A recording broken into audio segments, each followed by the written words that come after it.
It seems that Satan, the adversary of our Creator, has always chosen sun worship to oppose the true worship of our Creator.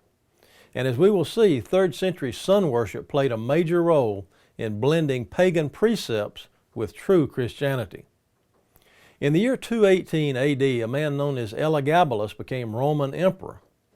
Elagabalus was Syrian by birth and was the high priest of Baal or El-Jabal, from which his name is derived.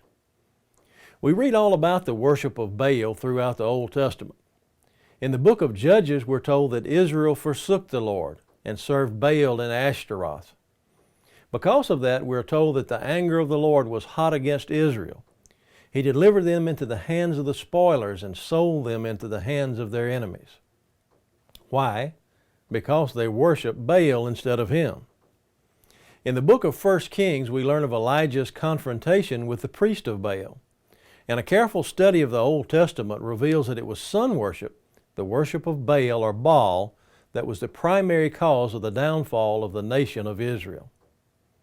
Now, almost 1,000 years later, some 200 years after the time of Christ, with the rise of Elagabalus to power, we find the worship of Baal, sun worship, still flourishing in New Testament times.